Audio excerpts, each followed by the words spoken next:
O Japão é um arquipélago composto por centenas de ilhas, sendo as 4 principais Hokkaido, que parece o Amapá, Honshu, Shikoku e Kyushu.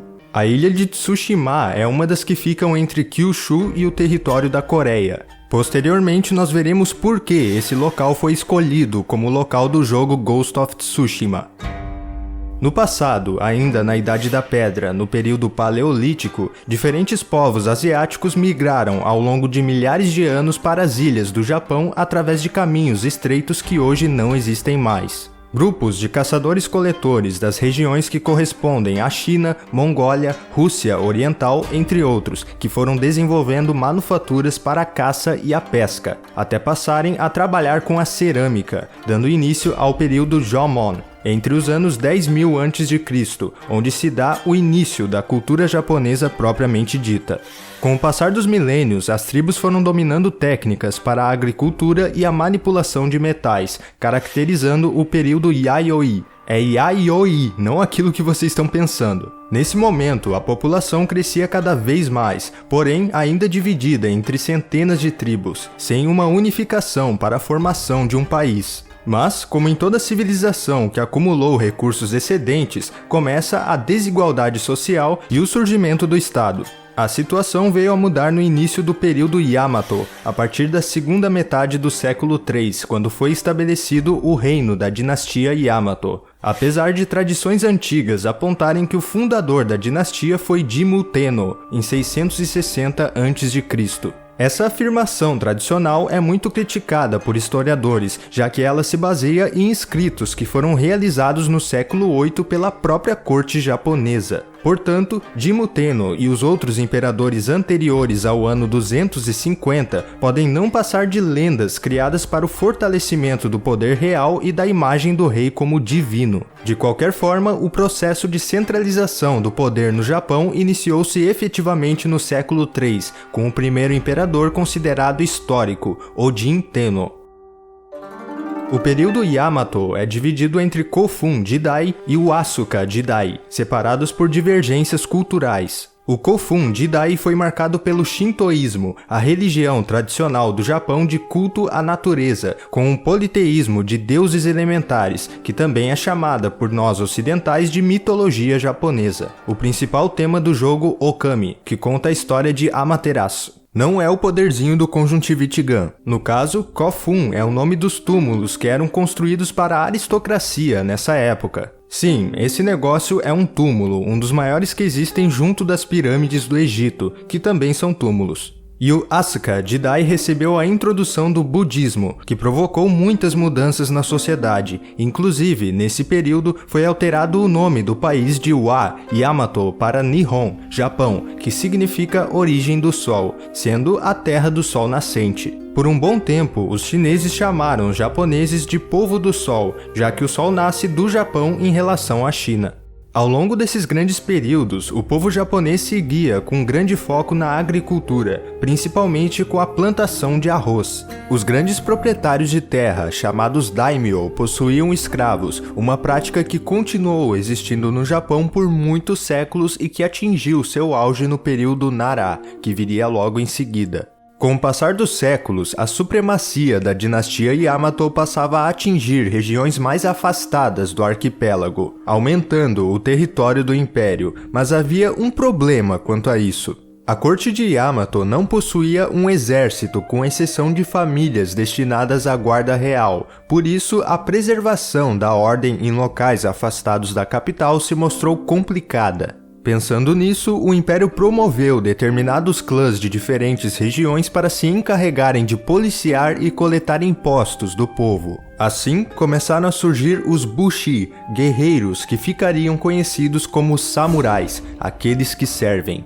Os Bushi nasceram da iniciativa de criação de forças privadas dos daimyo, que temiam pela ausência de uma força policial ou militar eficiente, especialmente nas zonas rurais.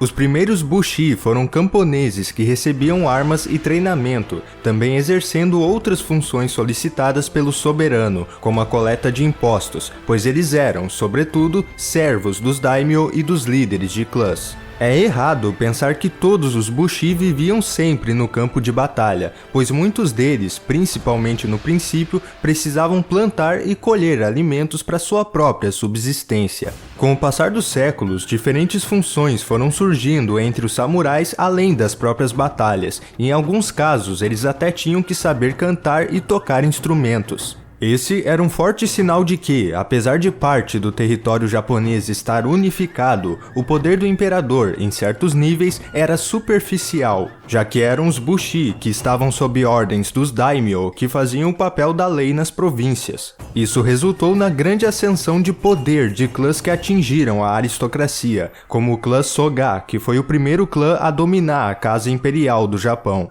Acontece que durante a história do Japão, os casamentos entre clãs e a família real era algo frequente, colocando clãs específicos em posições de autoridade. Existiram iniciativas da realeza, como a Reforma Taika de 645, fortemente inspirada no modo de governo da China, que buscaram aumentar o poder do imperador e a centralização do Japão. No entanto, essas iniciativas de centralização do poder não tiveram todo o efeito esperado, pois os clãs já haviam ganhado muita influência regional. Isso permaneceu mesmo quando a corte finalmente definiu um exército próprio, formado por camponeses que recebiam treinamento básico. Ainda assim, os comandantes escalados para a realização de expedições militares eram líderes de clãs aristocráticos, que no século VII tiveram grande importância na expansão territorial do Japão.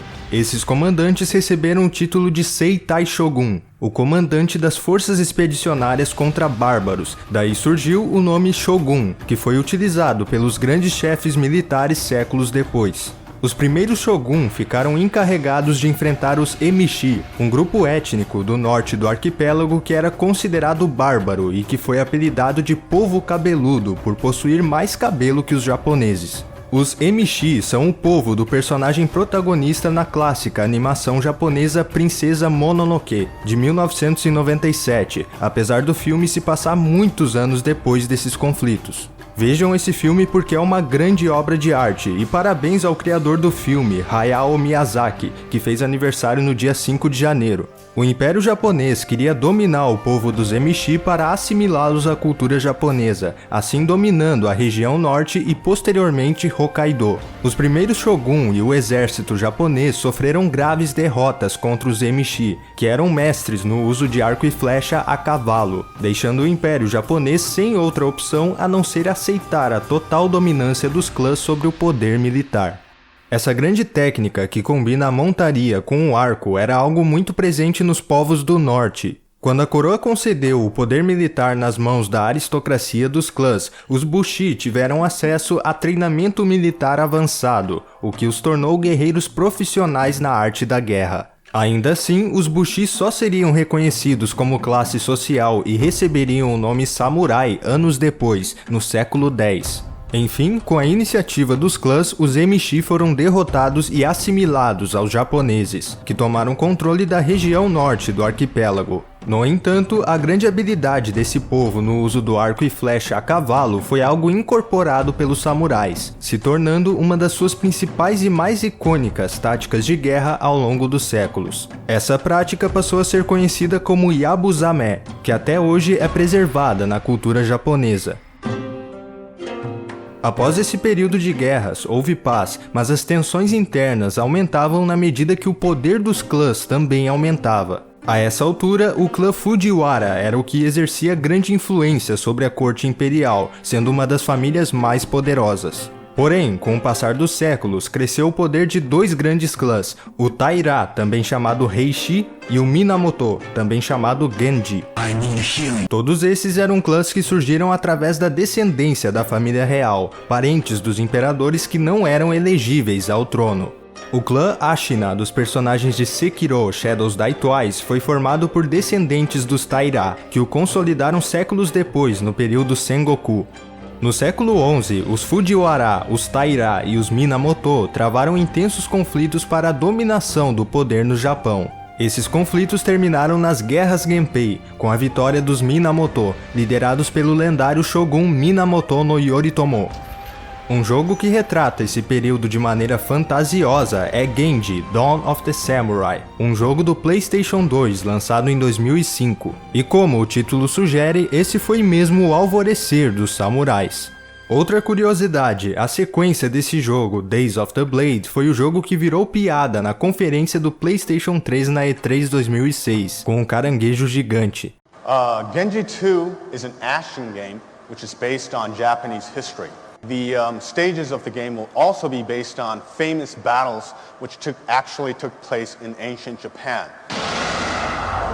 So here's this giant enemy crab. Mas é claro, nós temos o nosso Total War Shogun 2 com a DLC Rise of the Samurai, que retrata essa época de maneira mais realista. Com a vitória dos Minamoto, o chefe militar Yoritomo instaurou o primeiro Bakufu, ou Shogunato, o primeiro regime militar da história do Japão, em 1185. Esse shogunato se chamou Kamakura, o nome da cidade escolhida como capital administrativa, dando início ao período Kamakura, que durou até o ano 1333, o período de Ghost of Tsushima. Agora, o imperador do Japão seria apenas uma figura simbólica, pois o verdadeiro poder estava nas mãos do Shogun, que tinha todos os outros clãs submissos à sua autoridade. Os samurais receberam o status de maior classe social, superando até mesmo a alta aristocracia, o que provocou reações de respeito, medo ou indignação na sociedade perante os samurais.